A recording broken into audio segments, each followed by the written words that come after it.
Dearest listener, today I'm offering you an exercise. Picture this: you are a gardener, and your life is a garden. Every connection you've ever made is a flower. Every decision you took opened up a new path. Your pastures are abundant. Some are overgrown, some abandoned. You see all, you feel all. You are in your garden. A cool, light breeze sweeps, and it starts to drizzle. You're wearing a cute little bucket hat, and that droplets soak into your cloth. It sounds pleasant, and you are relaxed, yet organized. It is time to tend to your new pastures. You walk all over. The flowers, ever so lightly, shimmer with a glow. Fat drops of water dress them, and then you are in your moment. You take a second to admire what you've grown, the seeds you worked so hard to procure, the sapling you were never even certain would grow, the one that almost died on you a few times, and you feel a sense of pride. And all of a sudden, rot. Perhaps a weed. You get your tool out of your belt. Yes, you had a belt the whole time. And you moved in to snap. No, it's all rotten. The rot is everywhere. You swear that you never saw this before. And surely an infestation of this size would not grow overnight. You were just here yesterday, right? Could it be that you planted this too? Maybe it's a mistake. A bad batch of seeds, perhaps. No, it's all rotten. All of it. You never let yourself see it, you just couldn't. The soil was too acidic, someone said.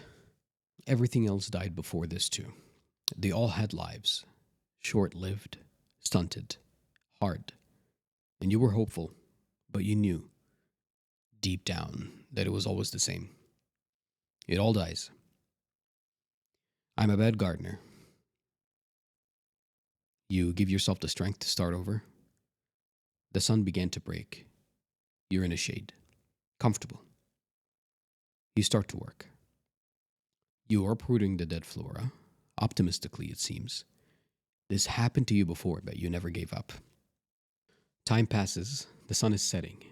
It's so beautiful. And you take a second. The sun is low. And that tree that shades you can't help but give way, but it's okay. The sun is not too harsh. You pack up the mess. It's time to head inside and get new seeds. Maybe some fertilizer or whatever a gardener of your perceived stature would do. You'll plant the seeds, they'll grow, and they'll die again. You know it. You keep going. You walk away from your pasture that is shaded by a gargantuan tree. A tree that's been in your garden before you were even born. Large, strong, undying. What you've refused to let yourself see is the following, dearest listener. The tree is poison. A poisonous tree. Do you see it now?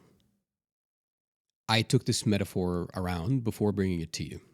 We all carry gardens within us. Someone dear to me said, "My poison tree is passiveness. I never had a plan and took the shortest roads ahead of me.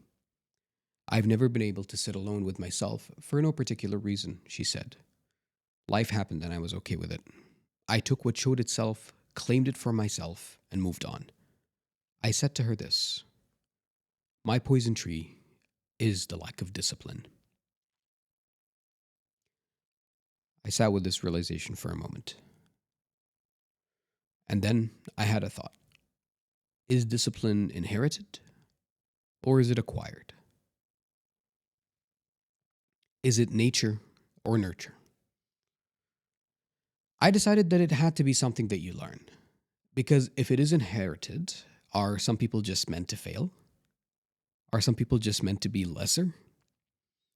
If discipline is inherited, then I might as well sign the death certificate of every dream I ever have. Because I don't have it. If I acknowledge the reality that discipline is the only way to achieve sustainable success and realize that I don't have it, and realize that I don't have it in me to acquire discipline, then I would be saying no dream I ever have is worth having. I would be saying it's all over before it even started. Here's what's real: your garden bears rot because you're looking towards a fictional you to tend to it. You imagine yourself as the gardener, but are you really gardening? Gardens require grace and require violence.